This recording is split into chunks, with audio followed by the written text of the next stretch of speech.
The helicopter blades cut through desert air as Staff Sergeant Jenna Cross checked her gear one final time.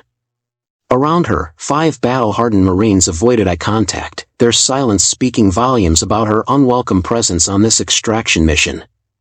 They'd made their feelings clear during briefing. Psychological operations had no place in Marine Recon. But somewhere in hostile territory, a high-value intelligence asset waited for rescue, and failure wasn't an option. What her teammates didn't know was that Jenna Cross had never failed a mission. Ever. Staff Sergeant Jenna Cross stepped off the transport truck at Camp Pendleton, her boots hitting the dusty ground with purpose. The California sun beat down on the Marine Recon compound, where concrete buildings stood like monuments to military precision. She pulled her duffel bag over her shoulder and walked toward the main building. Inside the briefing room, 5 Marines sat around a metal table. Maps covered the walls. Coffee cups and energy drink cans littered the surface. The air smelled like sweat and determination. "Gentlemen, meet Staff Sergeant Cross," said Colonel Martinez, a weathered man with gray temples. "She'll be joining your team for Operation Nightfall."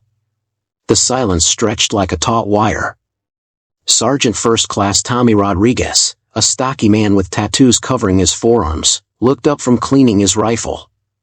His eyes moved from Jenna's face to her uniform, then back again. "Sir, with respect," Rodriguez said, "we've been working together for 3 years. We know each other's moves.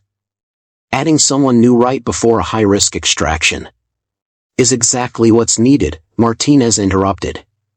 "Cross brings specialized skills in psychological operations. The asset we're extracting has been under extreme stress for months. Standard extraction protocols might not work." Corporal Jake Wilson, a tall redhead with freckles, shifted in his chair. "Psych ops? We're Marine Recon, not therapists." Jenna remained standing, her hands clasped behind her back. She'd heard variations of this conversation before. At Fort Bragg. At Quantico. At every assignment where her file preceded her reputation. Cross graduated top of her class from the Marine Corps Intelligence Activity, Martinez continued. "She's completed 4 tours overseas and has a perfect mission success rate." "On paper," muttered Sergeant Marcus Hayes, a lean black Marine with intelligent eyes. "But can she keep up when things go sideways?" Jenna spoke for the first time. "I can speak for myself, Colonel." Martinez nodded. "The floor is yours, Staff Sergeant." She stepped forward, placing her hands on the table. 3 months ago in Syria, a CIA asset went dark. Local forces had him cornered in a marketplace. My team couldn't extract him using conventional methods without causing a massacre. Rodriguez stopped cleaning his rifle. Wilson leaned forward. "I studied the enemy commander's communication patterns for 6 hours, Jenna continued. Learned he had gambling debts and a sick daughter. I posed as a Russian arms dealer over the radio, convinced him the CIA was offering a bounty for our asset's location. He abandoned his post to collect payment that didn't exist. We walked our guy out during the confusion. The room fell quiet except for the hum of the air conditioning unit. Asset provided intelligence that prevented 3 separate attacks on American soil," she finished. Hayes crossed his arms. "Lucky break." "Skill," Jenna corrected. "Human behavior follows patterns. I read those patterns." "This isn't some academic exercise," Rodriguez said. "Bullets start flying, you need muscle memory and trust. We don't know you." Martinez spread a map across the table. "The asset is Dr. Sarachin, a bioweapons expert who's been feeding us intel for 2 years. She's holed up in a safe house outside Kandahar, but Taliban forces are closing in. Her handler went silent 12 hours ago. Extraction window is 36 hours, he continued. Miss it, and Dr. Chen either dies or disappears into a terrorist training camp. The information in her head could save thousands of American lives." Staff Sergeant Mike Foster, a quiet Marine with a thick Southern accent, spoke up. "What's the insertion method?"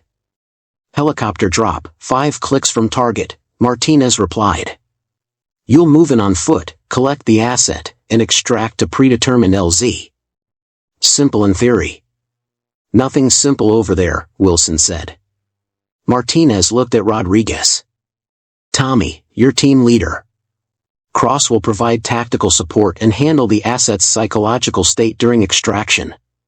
Rodriguez nodded slowly. Support role. Got it. Jenna caught the emphasis in his voice but said nothing. She'd prove herself when it mattered. Wheels up at 0400, Martinez announced. Get some rest. Dismissed. The Marines filed out, their conversations dying as they passed Jenna.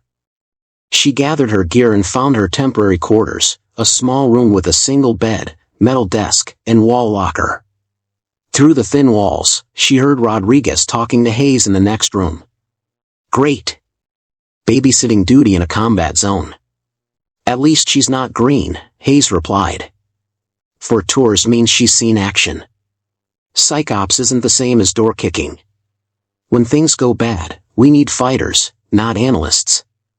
Jenna opened her mission files and spread them across the desk. Dr. Chen's photo stared back at her, a middle-aged woman with kind eyes and graying hair. Intelligence reports painted a picture of someone terrified but determined. She began reading enemy force assessments, studying communication intercepts, building psychological profiles of potential threats. Tomorrow would test everything she'd learned. Outside her window, the desert wind whistled through the compound, carrying the promise of dawn. The helicopter's rotors thundered overhead as dawn broke across the Afghan landscape. Jenna adjusted her headset and checked her rifle one more time. Across from her, Rodriguez shouted over the engine noise. 20 minutes to drop zone. Everyone good? Wilson gave a thumbs up. Hayes nodded while reviewing GPS coordinates on his tablet. Foster sat quietly, eyes closed, lips moving in what looked like prayer. The helicopter banked left, and Jenna felt her stomach drop with the sudden movement. Through the small window, she watched mountains give way to desert. Brown earth stretched endlessly below, broken only by dried riverbeds and the occasional mud brick compound. Intel says the area's been quiet for weeks, Rodriguez called out. No Taliban activity within 10 clicks of our target. Jenna studied the landscape below. Something felt wrong, though she couldn't pinpoint what. The empty compounds looked too empty. No animals. No people. Even from this height, she should see signs of life. Rodriguez, she shouted over the noise. Ask the pilot about civilian movement in the area. Rodriguez frowned. What? The village is down there. They're empty. Where did everyone go? Maybe they're smart enough to stay inside when helicopters fly over, Wilson said.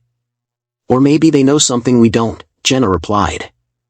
The pilot's voice crackled through their headsets. 2 minutes to drop. Weather's good, visibility excellent. Should be a clean insertion. Rodriguez moved to the door.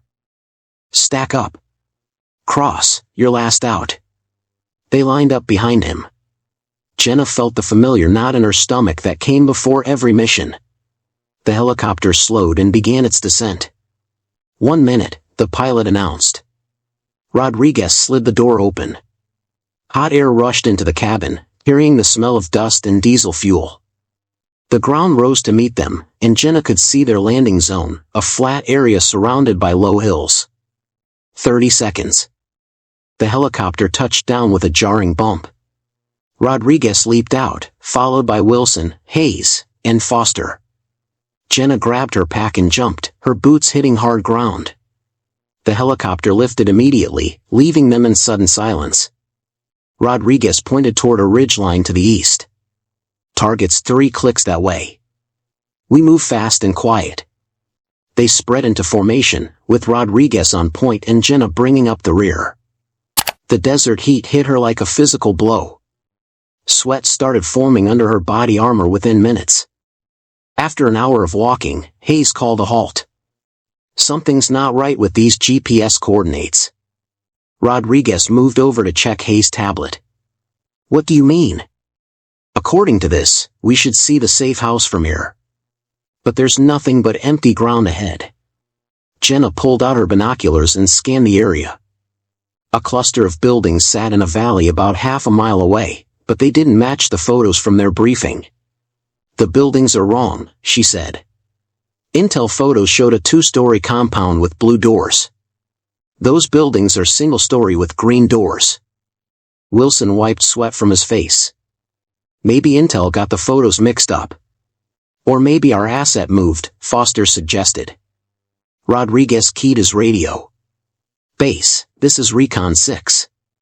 We're at grid coordinates 34.5287 by 69.1699. Buildings don't match our target photos. Requesting clarification." Static filled their earpieces. Then more static. "Base, this is Recon 6. Do you copy?" "Nothing but white noise." Hayes adjusted the radio's antenna. "Could be atmospheric interference." "Could be jamming," Jenna said quietly. Rodriguez shot her a look.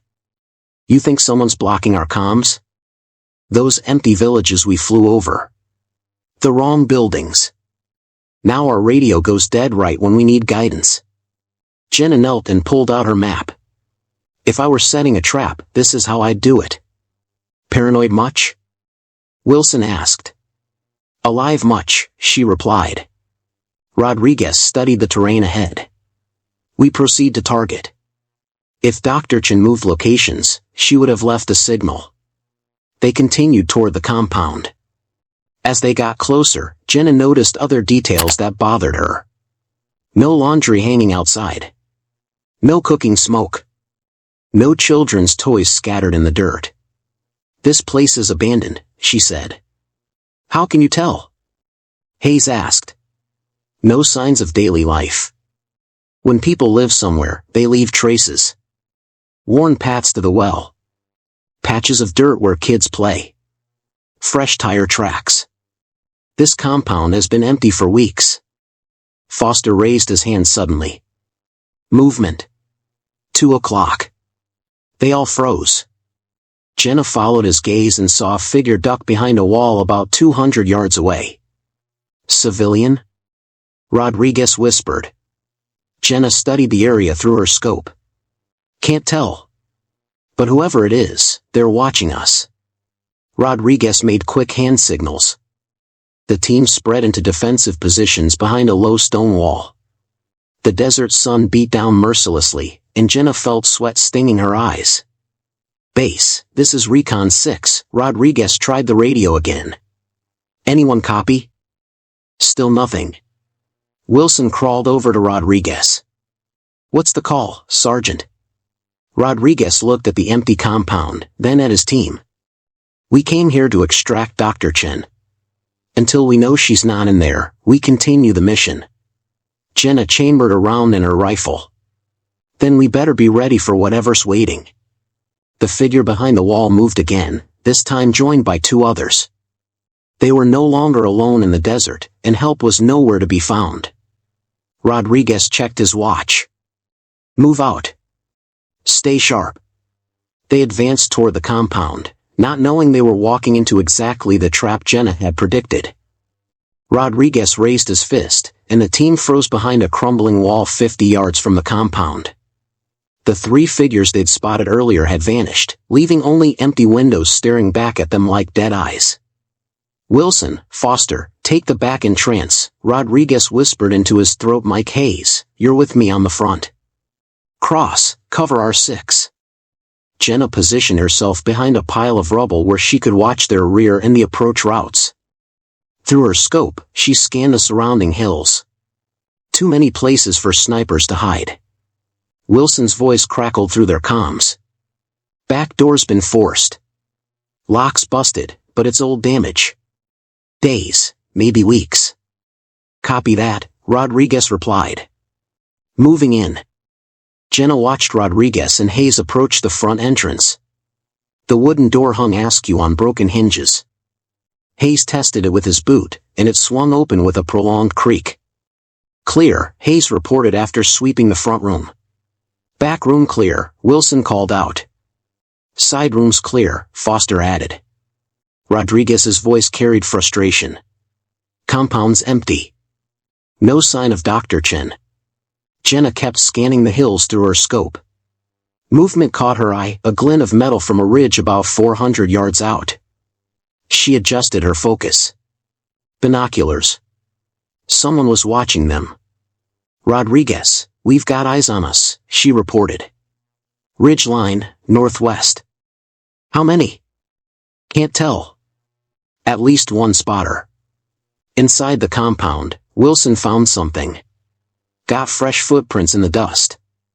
Size 7 boots, maybe 8. Recent.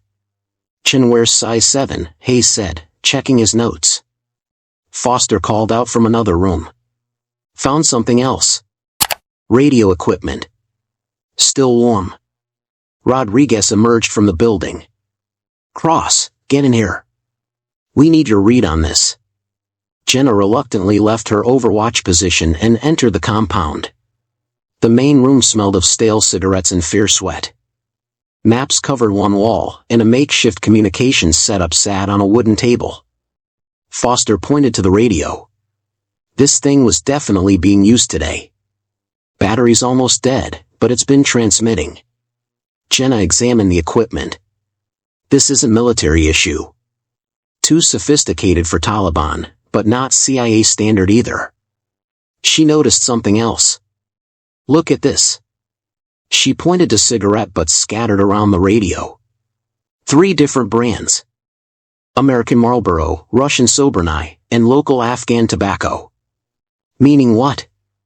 Wilson asked. 3 different people using this radio. Different nationalities.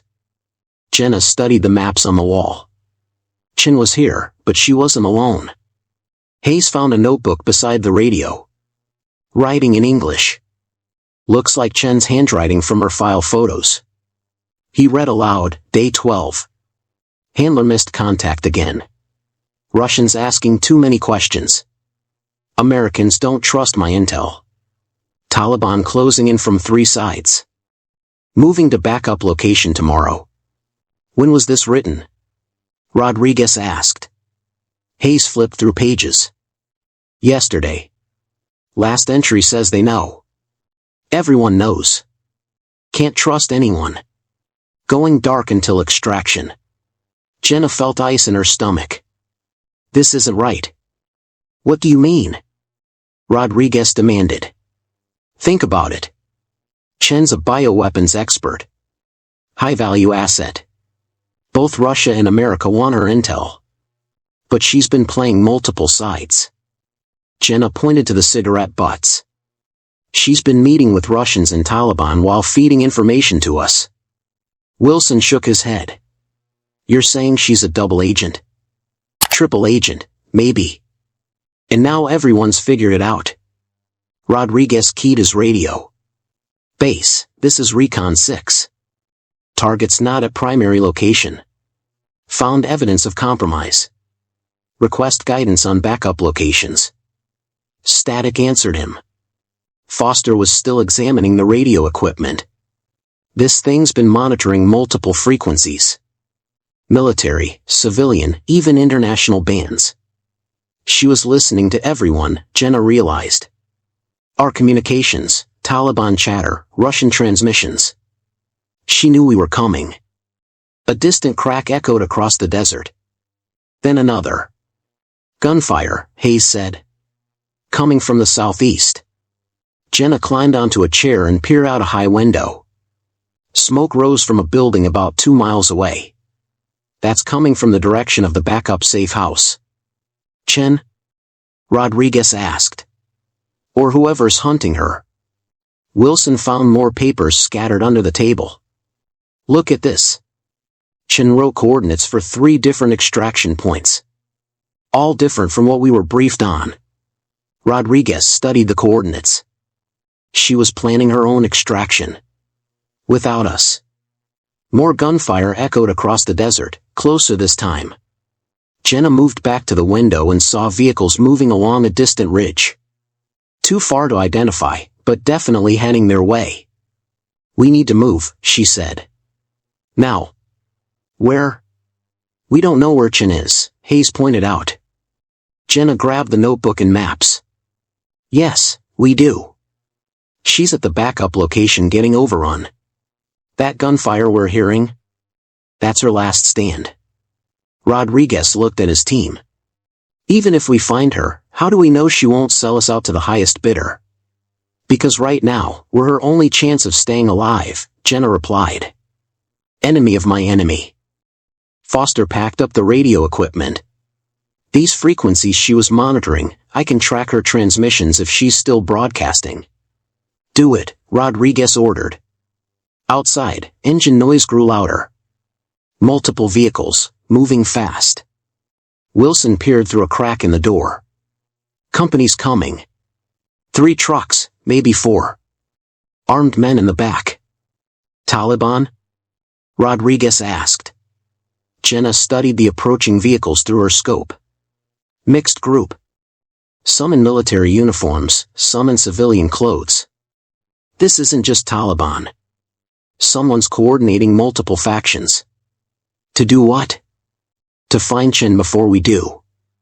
And eliminate any witnesses. The sound of engines grew closer. Rodriguez grabbed his gear. We leave now. Foster, can you track Chen's signal while we move? Already on it, Foster replied, adjusting the captured radio equipment. Which way? Hayes asked. Jenna pointed southeast toward the gunfire. Toward the sound of trouble. That's where we'll find our asset. The first truck crested a nearby hill, dust cloud marking its approach. Move out, Rodriguez ordered. Stay low, stay quiet, and pray we're not too late. They slipped out the back entrance as the compound filled with the rumble of approaching engines and the shouts of men who wanted them all dead. The team moved through a dried creek bed, using the natural cover to approach the gunfire. Foster carried the captured radio equipment, earphones pressed tight as he monitored frequencies. Every few minutes, he'd raise his hand and they'd stop while he adjusted settings. Getting clearer, he whispered. Chen's definitely transmitting from that direction. But she's not alone on the airwaves. Jenna crawled up beside him. What do you mean? Multiple voices coordinating. Some speaking Pashto, some Russian, some English with different accents. Foster's face was grim. They're not fighting each other anymore. They're working together. Rodriguez froze. Working together to do what? Hunt us, Jenna said quietly. And Chen. Hayes pointed ahead to where the creek bed curved around a rocky outcrop. Gunfire stopped about 10 minutes ago. That's not good, Wilson muttered. They reached the bend and Rodriguez signaled for them to hold position. Beyond the rocks, a small compound sat in a shallow valley. Smoke drifted from one building, and bullet holes peppered the walls. There, Foster said, pointing to a second-story window. That's where Chen's signal is strongest. Jenna studied the compound through her binoculars.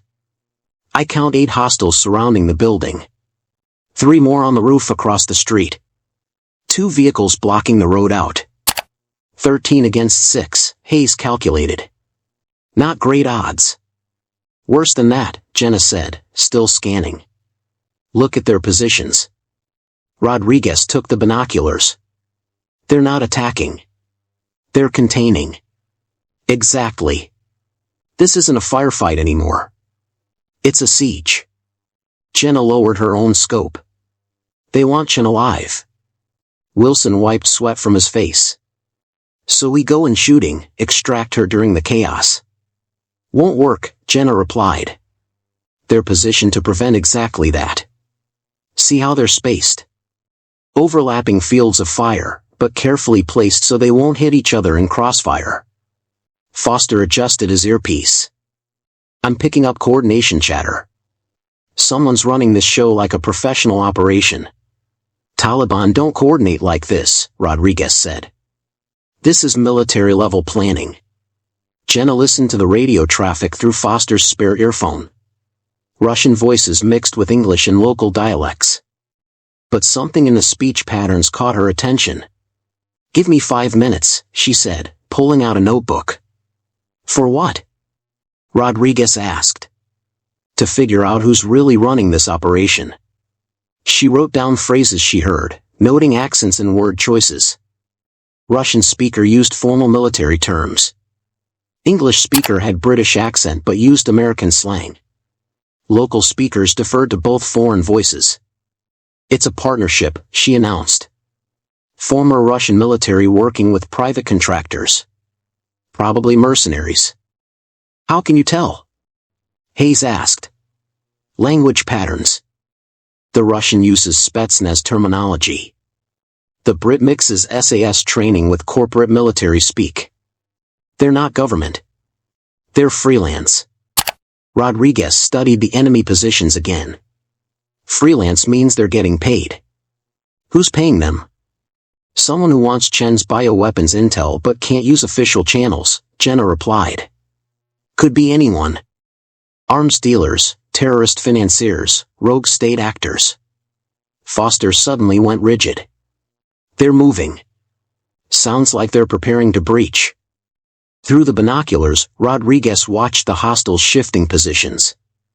They're stacking up at the front door. A woman's voice crackled over Foster's radio. Desperate, frightened, but clear. American forces, this is Dr. Chen. If you can hear this, I'm trapped in the blue building, second floor. They're coming in. I have information about a planned biological attack. You have to get me out. Chen, Wilson breathed. The voice continued. Attack planned for American soil. 3 cities. I have locations, timing, everything. Don't let them take me alive. Rodriguez made a decision. We go in. Standard breach and clear. Wait, Jenna said. Listen. She pointed to Foster's radio. Chen's transmission was still coming through, but now she could hear background voices. The same voices Foster had been monitoring from the hostile forces. That's impossible, Hayes said. Chen's in the building. The hostiles are outside. Jenna's blood turned cold. No. Chen's been captured. They're making her broadcast that message. To lure us in, Rodriguez realized. Foster nodded grimly. It's a trap. They want us to attempt rescue so they can capture the whole team. Wilson stared at the compound. So what do we do? Leave her? Chen's already compromised, Jenna said. But they don't just want her. They want us too. Why? She thought through the possibilities. We're Marine Recon. Elite unit. High-value prisoners for interrogation or ransom. Or, Rodriguez said darkly, they want to eliminate witnesses who know about Chen's triple agent status. More radio chatter filled Foster's earpiece. He translated the Russian phrases. They're asking about the American team and extraction protocols. They know we're here, Hayes said. Jenna grabbed the binoculars and scanned the surrounding hills. Movement caught her eye on 3 different ridgelines. Not just here. We're surrounded. How many? Rodriguez asked. I count positions on 4 different hills. They've got us in a kill box. Foster's radio crackled with Chen's voice again. Please, if anyone can hear this, they're torturing me. I'll tell them everything unless you help me. She's breaking, Wilson said. We have to do something. We do, Jenna replied. But not what they expect. Rodriguez looked at her. You have a plan? The beginning of one. But it requires doing something that goes against every tactical manual ever written. Which is? Jenna studied the enemy positions, noting their communication patterns and coordination methods. We give them what they want. You want to surrender? Hayes asked, incredulous. No. I want to make them fight each other instead of us. Foster lowered his radio. How? Every group like this has internal tensions. Russian mercenaries working with British contractors working with local Taliban. Money, ego, and cultural differences create cracks. Rodriguez was catching on. You want to exploit those cracks. I want to shatter them completely. Jenna pointed to the radio equipment. Can you transmit on their frequencies? Yeah, but they'll trace the signal back to us. That's what I'm counting on. Jenna pulled out Chen's notebook from the abandoned compound. I need 10 minutes to study their communication patterns. Then I'm going to turn their coordination into chaos. Wilson shook his head. This is crazy. Crazy enough to work, Rodriguez said slowly. What do you need from us? Trust, Jenna replied. And when I give the signal, be ready to move fast. She began analyzing the intercepted communications, looking for the psychological pressure points that would turn allies into enemies. In the compound below, Chen's desperate pleas continued over the radio, but Jenna was no longer listening to the words. She was listening to the men who held Chen captive, learning their weaknesses, preparing to use their own coordination against them. Jenna crouched over Foster's radio equipment, studying the patterns in the intercepted communications. The Russian mercenary used call sign Wolf. The British contractor called himself Crown. Local Taliban forces answered to Scorpion. Here's what I learned, she whispered to the team. Wolf and Crown are splitting payment 50-50. But Scorpion thinks he's getting 30%, not 20%. Rodriguez frowned. How do you know that? Money arguments over the radio.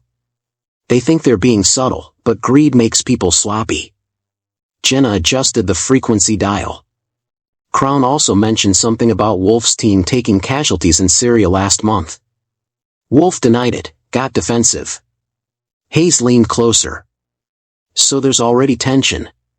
More than tension. There's distrust, wounded pride, and disputes over money. Classic partnership breakdown waiting to happen. Foster handed her the microphone. What's your play? Jenna took a deep breath. I'm going to impersonate each group's communications officer and feed them false intelligence about the others. She switched to the frequency Wolf's team used and spoke in Russian with a Moscow accent she perfected during intelligence training. Wolf, this is base. Crown's team is repositioning without authorization. They're moving to secure the asset independently. Wolf's angry voice crackled back immediately. What? That wasn't the agreement. Crown claims you're planning to eliminate his team after extraction. He's taking defensive measures. That British bastard. I knew we couldn't trust him. Jenna smiled and switched frequencies. Now she needed to sound like a British military radio operator. Crown, this is Control, she said in clipped British tones. Intercepted Russian communications suggest Wolf is planning to take full payment and eliminate your team. Bloody hell, Crown's voice replied. When? After asset extraction.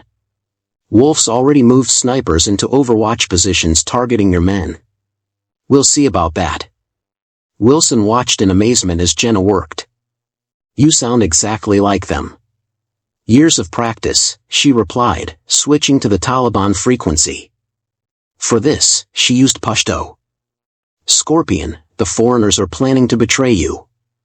They never intended to pay your fighters. What proof do you have? Scorpion demanded. Wolf told Crown that local fighters are expendable. Exact words, we eliminate the locals after we have the asset. Scorpion's voice turned cold. These infidels think they can use us and discard us. Jenna switched back to Foster's monitoring frequency and listened as chaos erupted across all three groups. Wolf was demanding answers from Crown. Crown was repositioning his men.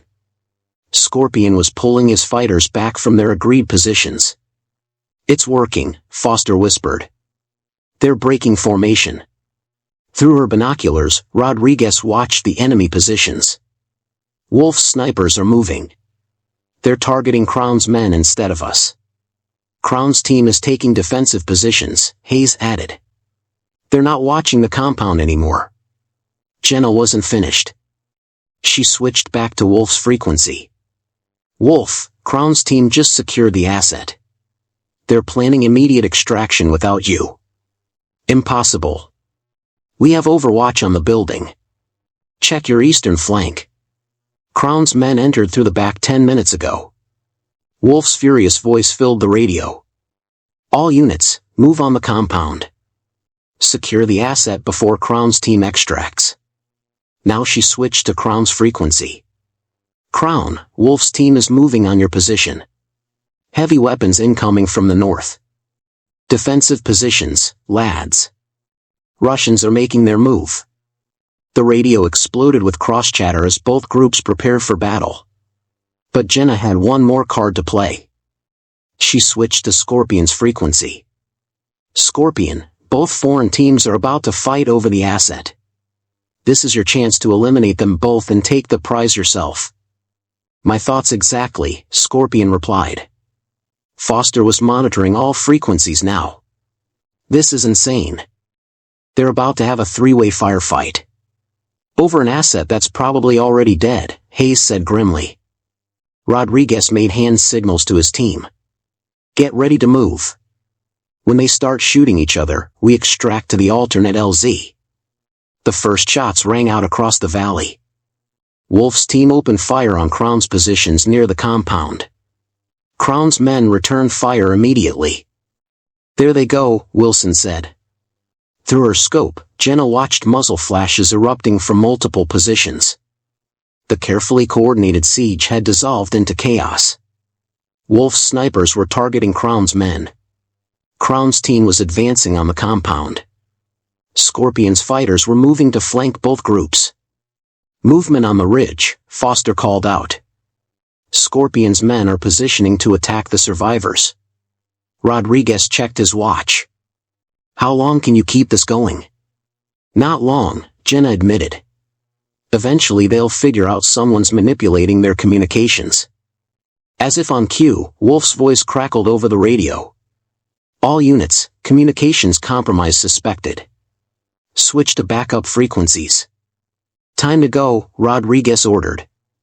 But Jenna held up one finger. One more minute. She switched to an emergency frequency all three groups monitored and spoke in accented English. American forces, this is Dr. Chen. I've escaped my captors. I'm moving to Extraction Point Charlie with vital intelligence. Need immediate pickup. Extraction Point Charlie was 2 miles north of their actual position. All three enemy groups heard the transmission. Within seconds, vehicles were starting up and men were shouting orders.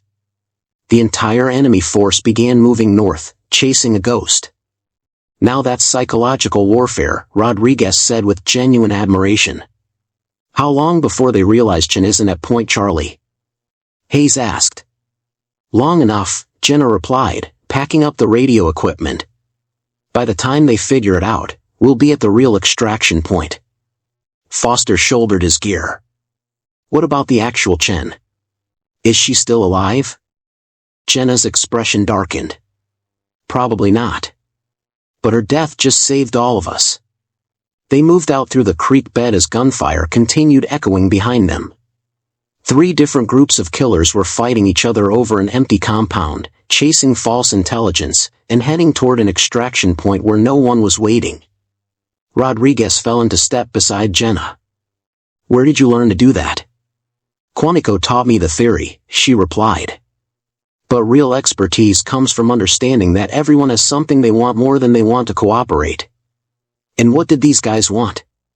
Money, revenge, and glory. In that order. As they reached the extraction coordinates, Foster raised his hand. Helicopter incoming. Our ride's here. The sound of rotor blades grew louder, but Jenna kept watching their back trail. The mind games were over, but the mission wasn't complete until they were airborne and heading home. The helicopter descended through the desert heat as gunfire continued echoing from the compound they'd left behind.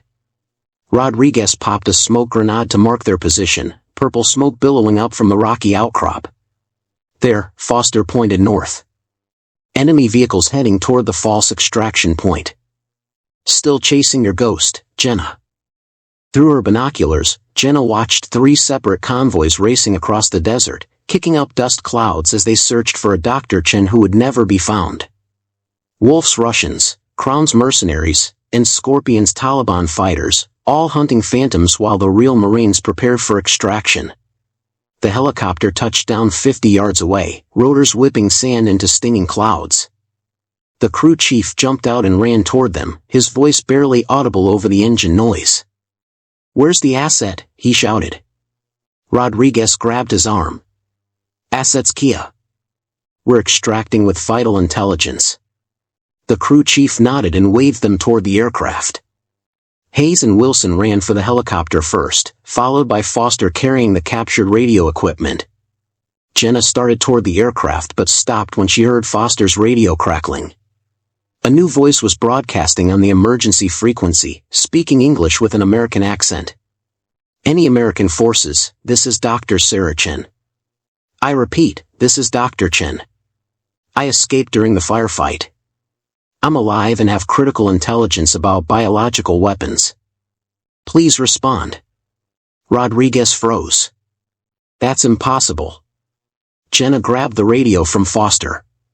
The voice was different from the earlier transmissions. More composed, less desperate. And the speech patterns were wrong. "That's not Chen," she said. "Voice stress analysis indicates deception. Someone's impersonating her." "Who?" Wilson called from the helicopter. "Someone who knows we extracted vital intelligence from her safe house," Jenna replied. "Someone who wants to lure us back." Hayes ran back from the helicopter. "We need to move. Pilot says he's got incoming aircraft on radar." But Jenna was still listening to the radio transmission. The fake Chen was providing specific details about biological weapons, details that matched information from the real Chen's notebook. "Whoever this is, they have access to Chen's intel," she told Rodriguez. "Which means they captured her before we arrived."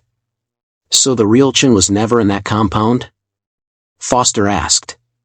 "The real Chen was captured days ago. Everything we saw was theater designed to draw us in." Rodriguez looked at the helicopter, then back at Jenna. "We got played." "No," Jenna said firmly. "We got what we came for." She held up Chen's notebook and the captured radio equipment. Chen's research notes, enemy communication protocols, and intelligence on their entire network. Plus we just eliminated their operational security by turning them against each other. The helicopter pilot was making urgent hand signals. Hayes ran over to them. "Pilot says we have maybe 3 minutes before hostile aircraft arrive. We leave now or we don't leave at all." Rodriguez made the call. "Everyone on board." Mission complete. They ran to the helicopter as the crew chief helped them climb in. As soon as they were seated, the aircraft lifted off, banking sharply to avoid the combat zone. Through the window, Jenna watched the 3 enemy convoys converging on the false extraction point. Dust clouds marked their positions as they searched empty desert for an asset that didn't exist. "Look at that," Wilson said, pointing down. Muzzle flashes erupted as the 3 groups encountered each other at the fake extraction site. Wolf's Russians opened fire on Crown's mercenaries. Scorpion's Taliban attacked both groups from the flanks. "They're still fighting each other," Foster observed. "They'll be fighting for hours," Jenna replied. "By the time they realize they've been played, their entire operation will be compromised." Rodriguez sat back in his seat, finally allowing himself to relax. "How did you know the final transmission was fake?" "Voice patterns, stress indicators, and timing," Jenna explained. "The real Chen was terrified in her genuine transmissions. This person was calm, controlled. Plus they used technical terms Chen never used in her notebook." Hayes shook his head. "So we never had a chance to save her." "No, but we prevented her research from falling into the wrong hands. And we just destroyed a major terrorist support network." The pilot's voice crackled through their headsets. "Base reports 3 separate biological weapons labs shut down based on intelligence from your mission. Whatever you recovered, it was worth it." Foster opened Chen's notebook and began reading. Lists of contacts, funding sources, laboratory locations. "This is a treasure trove." "Chen died protecting this information," Jenna said quietly. "She may have been playing multiple sides, but in the end, she chose ours." Rodriguez looked at his team, then at Jenna. "I owe you an apology, Staff Sergeant." "We all do." No apology needed, Jenna replied. You gave me a chance to prove myself when it mattered. Wilson managed a tired smile. Next time someone questions psychological operations, I'm telling them this story. There won't be a next time, Rodriguez said. Cross is permanent team member as far as I'm concerned. The helicopter banked toward home as the sun began setting over the Afghan mountains. Below them, smoke still rose from the compound where 3 enemy groups continued their pointless battle. Hayes pulled out his mission report forms. How do I write this up? Asset eliminated, but mission successful thanks to Staff Sergeant who started a 3-way war using a radio. Write it up as teamwork, Rodriguez said. Because that's what it was. Jenna looked out at the desert one last time, then closed her eyes. The mission was over, but more importantly, she'd found her place with this team. They'd never question her abilities again. And she'd never have to prove herself to them again. If you enjoyed this story, please hit that like button and subscribe. Thanks for watching.